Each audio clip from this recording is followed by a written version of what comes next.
speaker who needs no introduction, although I will give him one. Senator Mike Lee, throughout his career, has earned a reputation as an outstanding practitioner of the law based on his sound judgment, abilities in the courtroom, and thorough understanding of the Constitution. Senator Lee serves as the ranking Republican on the Judiciary Committee on Antitrust, Competition Policy, and Consumer Rights. In addition to serving on the Energy and Natural Resources Subcommittee on Public Lands, Forests, and Mining, and the Committee on the Budget. Senator Lee and his wife Sharon live in Utah County and have 3 children, John, James, and Eliza. He is a member of the Church of Jesus Christ of Latter-day Saints and served a 2-year mission for the church in the Texas. Thank you so much, Senator Lee. We really appreciate you. I know that you were very busy today. You had family events going on, but you took the time to be with us today. We can't tell you how much we appreciate it. The time is now yours. Thank you so much. I'm so glad that we're holding this event, and I'm especially flattered and delighted that you asked me to join you.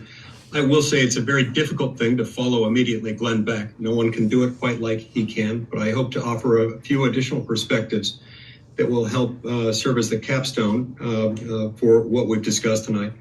Each of the speakers who I've heard speak tonight touched on different elements of why I support Donald Trump as a Latter-day Saint in his candidacy for the presidency. I want to talk about a few of the arguments that are being raised in Latter-day Saint circles, arguments that people are using in order to justify their support for Kamala Harris and in order to try to recruit more Latter-day Saint support for her.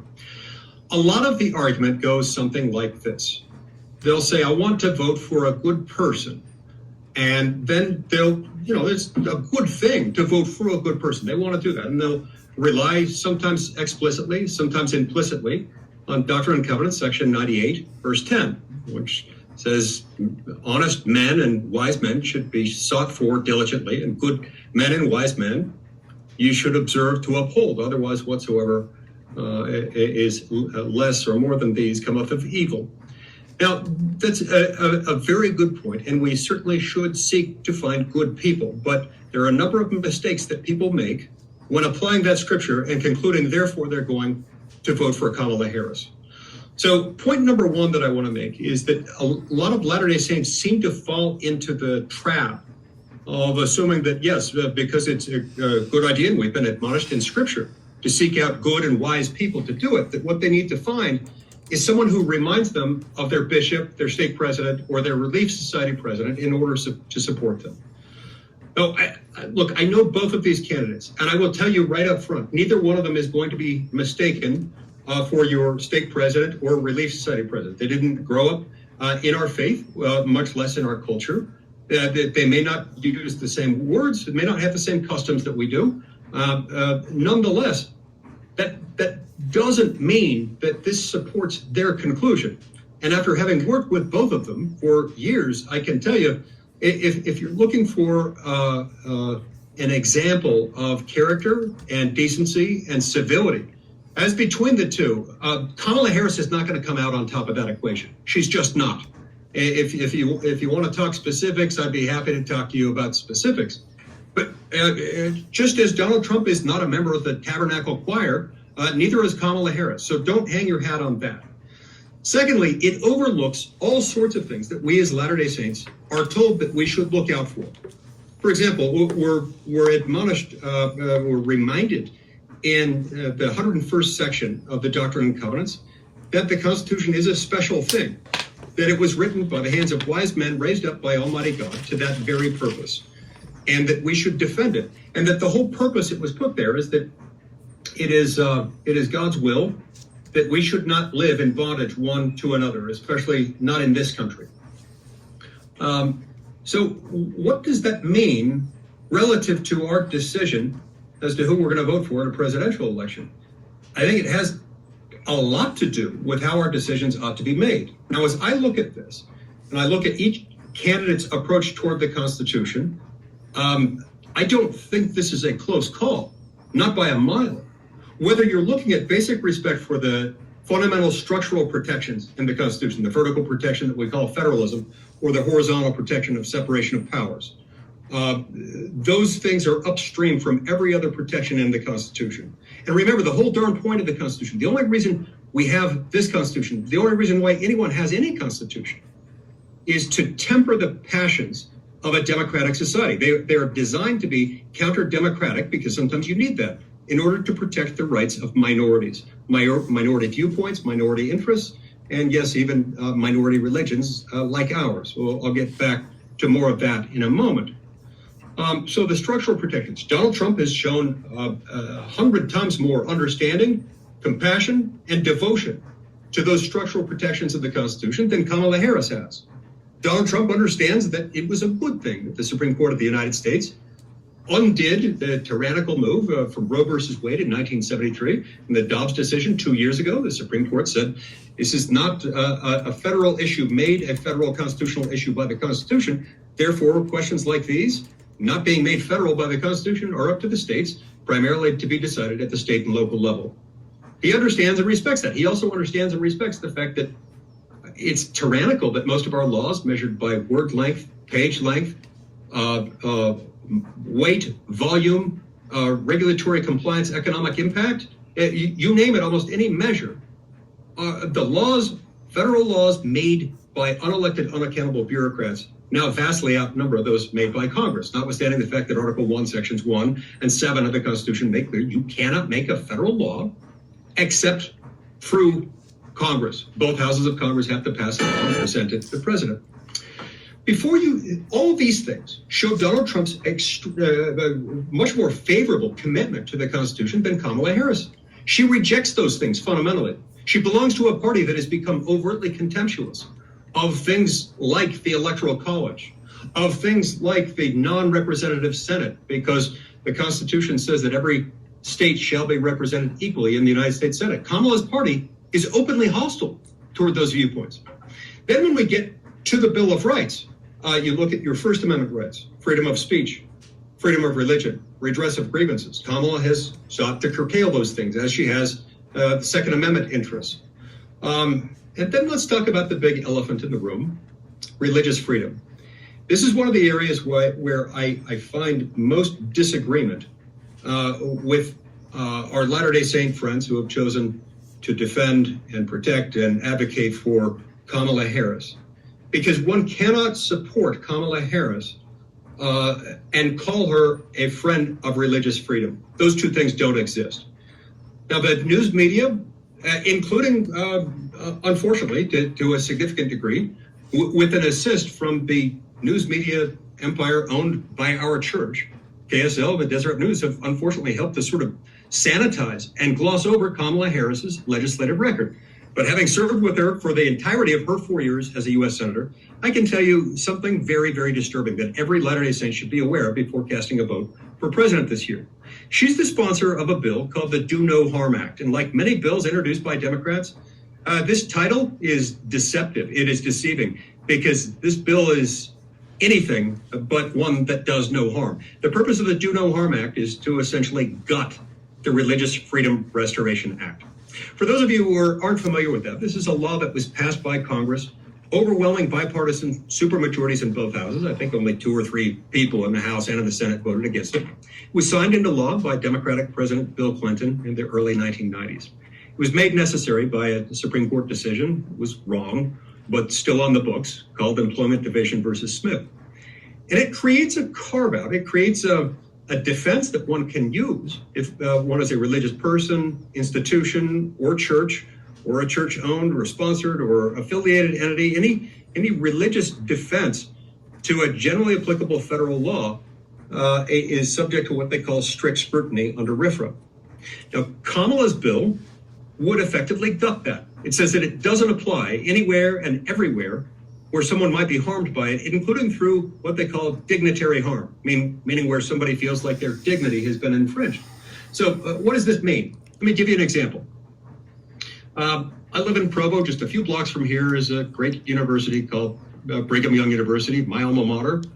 BYU recently announced that it's starting a medical school. One of thousands of examples I could point to. Let's use their yet to be formed but under development medical school. When you have a medical school, you inevitably have doctors, professors at your medical school who practice medicine. And if at some point a Kamala Harris administration were to step in and mandate either that all hospitals receiving Medicare and Medicaid funds must perform abortions or sex change operations or you name it, and BYU's medical school decided that it couldn't do that, consistent with BYU's religious mission, that's an easy case for you to invoke the Religious Freedom Restoration Act. But in Kamala's America, under Kamala's bill, that would be off the table. And I can point to thousands of other hypothetical examples and not so hypothetical examples of where this would come into play. So if you or someone you know is being tricked into thinking that you've got to vote for Kamala Harris because she's the nicer person, she's the more righteous person, I'm sorry, that assumes facts, not in evidence. If you assume that you can vote for Kamala Harris and not really seriously threaten religious liberty, you are sadly mistaken. Remember, as some others on this call have pointed out, many of our ancestors came here to Utah and came to other states in the Intermountain West seeking religious freedom because we're heretics. We were heretics then, we're heretics now. It's just that the reason why we're persecuted today has a little bit different things. Back then, we were persecuted more for our more nuanced views on things like the Godhead, the Trinity, the Book of Mormon, modern prophets, things like that. Today, we are persecuted much more for teachings that the church holds, including those on abortion, which, despite what Kamala's LDS friends like to say, her stance on abortion can in no way, shape, or form be reconciled with the church's anti-abortion stance. Today, we're persecuted much more for the fact that many of our church's teachings and our core doctrines are just incompatible with the woke, radical, progressive agenda. And so that's the basis of our persecution today. If you elect Kamala Harris as our next president, you are sowing the seeds for the destruction of the Religious Freedom Restoration Act, and with it, religious freedom itself. We don't want to be the weak link between our ancestors and our descendants. We don't want to be the weak link who enables, who facilitates enemies of religious freedom, those who would persecute us, those who would punish us for what we believe. Not now, not ever.